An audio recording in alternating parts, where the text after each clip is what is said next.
नमस्कार दोस्तों, welcome to my YouTube channel stock market Yatra. दोस्तों, यदि आपने basics of stock market for beginner का पार्ट 1 और पार्ट 2 नहीं देखा है तो रिक्वेस्ट करूंगा कि आप उसको देख लें ताकि आपको पार्ट 3 को समझने में आसानी हो। उसकी लिंक मैंने डिस्क्रिप्शन में दी है।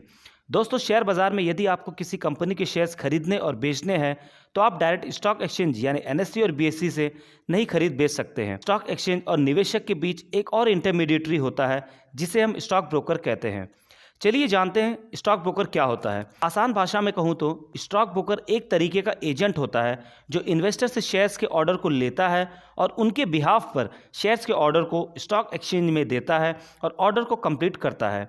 इस सर्विस के बदले स्टॉक ब्रोकर इन्वेस्टर से कुछ चार्ज करता है जिसे ब्रोकरेज कहते हैं। स्टॉक ब्रोकर कोई एक व्यक्ति हो सकता है या कोई कंपनी भी हो सकती है। इस प्रकार स्टॉक ब्रोकर स्टॉक एक्सचेंज और इन्वेस्टर के बीच एक इंटरमीडिएटरी या कहें कड़ी या लिंक का काम करता है। ये स्टॉक ब्रोकर स्टॉक एक्सचेंज में मेंबर होते हैं और सेबी यानी securities and exchange board of India में रजिस्टर्ड होते हैं। इन स्टॉक ब्रोकर की मदद से अगर आपको शेयर मार्केट में इन्वेस्ट करना है तो आपको स्टॉक ब्रोकर के पास एक ट्रेडिंग और डीमैट अकाउंट ओपन करना पड़ेगा। अब थोड़ा ट्रेडिंग और डीमैट अकाउंट के बारे में जान लेते हैं। ट्रेडिंग अकाउंट यह एक ऐसा अकाउंट है जिसके हेल्प से शेयर मार्केट में बाय और सेल करने का ऑर्डर स्टॉक एक्सचेंज में भेजा जाता है। जो शेयर्स की बाइंग और सेलिंग होती है वो हमारे ट्रेडिंग अकाउंट से ही होती है।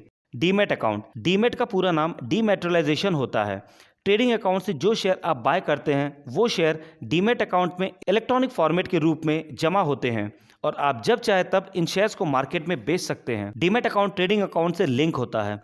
दोस्तों, आपकी जानकारी के लिए बता दूं कि डीमैट अकाउंट का सिस्टम आने से पहले कोई भी जब शेयर्स खरीदता था तो उन्हें एक फिजिकल फॉर्म में शेयर सर्टिफिकेट दिया जाता था जिसे संभाल कर रखना पड़ता था, लेकिन एडवांस टेक्नोलॉजी के आते ये सिस्टम बंद हो गए। दोस्तों, हिंदुस्तान में 2 ऑर्गेनाइजेशन है जो इंडिया के सभी डीमैट अकाउंट्स के शेयर्स की रख रखाव करती है, जिसमें पहला है एनएसडीएल यानी नेशनल सिक्योरिटीज डिपॉजिटरी लिमिटेड और दूसरा है सीडीएसएल यानी सेंट्रल डिपॉजिटरी सर्विस लिमिटेड। चलिए अब हम सारी प्रक्रिया को एक उदाहरण से समझते हैं। मान लीजिए आपको XYZ कंपनी के 100 शेयर्स खरीदने हैं तो आपने अपने ट्रेडिंग अकाउंट से एक निश्चित प्राइस पर बाय ऑर्डर अपने स्टॉक ब्रोकर को दे दिया। अब स्टॉक ब्रोकर तुरंत ही ऑर्डर स्टॉक एक्सचेंज में भेजता है। मैचिंग सिस्टम के माध्यम से यदि कोई ट्रेडर 100 शेयर उस निश्चित प्राइस पर बेचने वाला होता है तो आपका ऑर्डर एग्जीक्यूट हो जाएगा और आपके ट्रेडिंग अकाउंट से पैसे कट जाएंगे। उसके बाद आपके द्वारा खरीदे गए शेयर्स आपके डीमैट अकाउंट में चले जाएंगे। चलिए अब हम जानते हैं कि स्टॉक ब्रोकर कितने प्रकार के होते हैं। दोस्तों, मुख्य 2 प्रकार के स्टॉक ब्रोकर होते हैं, जिसमें पहला है फुल सर्विस स्टॉक ब्रोकर और दूसरा है डिस्काउंट स्टॉक ब्रोकर। सबसे पहले हम फुल सर्विस स्टॉक ब्रोकर के बारे में समझते हैं। फुल सर्विस स्टॉक ब्रोकर इस टाइप के स्टॉक ब्रोकर ट्रेडिंग और डीमैट अकाउंट खोलने के साथ साथ अपने कस्टमर को ज़्यादा से ज़्यादा सर्विस प्रोवाइड करते हैं, जैसे स्टॉक एडवाइजरी सर्विस, जिसमें ये बताते हैं कि कौन से शेयर्स खरीदने हैं, कितनी क्वांटिटी में और कब उसको बेचना है। यह आपको समय समय पर स्टॉक मार्केट की अपडेट भी देते रहते हैं। मार्जिन मनी की सुविधा प्रदान करते हैं, कॉल करके शेयर्स की खरीद और बिक्री के ऑर्डर देने की सुविधा भी प्रदान करते हैं इत्यादि। फुल सर्विस स्टॉक ब्रोकर की ब्रांचेस कई शहरों में होते हैं और इनकी कस्टमर सर्विस भी अच्छी होती है। इन्हीं कारणों की वजह से फुल सर्विस स्टॉक ब्रोकर की फीस काफ़ी ज़्यादा होती है। फुल सर्विस स्टॉक ब्रोकर में सबसे ज़्यादा पॉपुलर है जैसे ICICI डायरेक्ट, शेर खान, HDFC सिक्योरिटीज, मोतीलाल ओसवाल इत्यादि। चलिए अब हम जानते हैं डिस्काउंट स्टॉक ब्रोकर क्या होता है। Discount stock broker full service stock broker की अपेक्षा काफ़ी सस्ता होता है।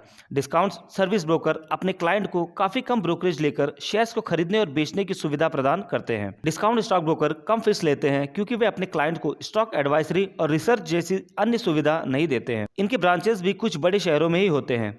यदि आपको फ़ोन करके ट्रेड करना है तो उसके अलग चार्ज ये लेते हैं। इनका ज़्यादा काम ऑनलाइन ही होता है।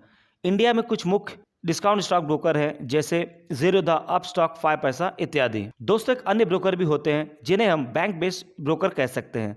आप सीधे बैंक में जाकर अपना saving account plus trading account plus demat account खुलवा सकते हैं। यह बैंक आपको 3 in 1 की सुविधा देते हैं। इसमें बस यही फ़ायदा है कि आपके तीनों अकाउंट एक ही जगह पर खुल जाते हैं, परंतु बैंकों के ब्रोकरेज चार्जेस ज़्यादा होते हैं, यहाँ तक कि फुल सर्विस स्टॉक ब्रोकर से भी ज़्यादा। बैंक जैसे SBI, HDFC, ICICI इत्यादि ये सुविधा देते हैं। चलिए अब हम जानते हैं हमारे लिए कौन से ब्रोकर सही है। दोस्तों, अब चॉइस आपको करनी है, आप कौन सा ब्रोकर चूज करेंगे। मेरे हिसाब से यदि आप बिगनर हैं तो डिस्काउंट ब्रोकर सही रहेगा क्योंकि इनके चार्जेस काफ़ी कम होते हैं और इनके ऐप्स को ऑपरेट करना बहुत आसान होता है। रही बात टिप्स और रिकमेंडेशन की, तो दोस्तों हमने अपनी स्टडी खुद करनी है और रिसर्च करके स्टॉक सिलेक्शन करना है। बहुत सारे फ्री ऐप्स हैं जो स्टॉक रिसर्च प्रोवाइड करते हैं। चलिए अब हम जानते हैं आपको ट्रेडिंग और डीमैट अकाउंट ओपन करने के लिए क्या क्या डॉक्यूमेंट्स की रिक्वायरमेंट होगी। सबसे पहले आपका किसी बैंक में सेविंग अकाउंट होना अनिवार्य है। Aadhaar card, PAN card, proof of bank statement, जिसमें आप अपने बैंक का लास्ट 6 मंथ का स्टेटमेंट या कैंसिल चेक भी दे सकते हैं। आज की इस टेक्नोलॉजी के ज़माने में आपके ये अकाउंट घर बैठे सीधे इनकी वेबसाइट या ऐप्स के जरिए बड़ी आसानी से 200 से 300 रुपये देकर खुल जाते हैं। कुछ ब्रोकर तो फ्री में भी अकाउंट ओपन करते हैं। दोस्तों उम्मीद करता हूं स्टॉक ब्रोकर से संबंधित सारे कंसेप्ट आप समझ गए होंगे। यदि आपका कोई डाउट हो तो आप कमेंट में या मेरे ईमेल आईडी पर बता सकते हैं। मैं कोशिश करूंगा आपके हर सवाल का जवाब दे सकूं। दोस्तों यदि वीडियो पसंद आई हो तो वीडियो को लाइक और चैनल को सब्सक्राइब करें और साथ ही नोटिफिकेशन बेल को प्रेस करें ताकि स्टॉक मार्केट यात्रा की अगली वीडियो आप तक पहुंच सके, क्योंकि स्टॉक मार्केट के बारे में अभी बहुत कुछ सीखना बाकी है। Thanks for watching. धन्यवाद। जय हिंद।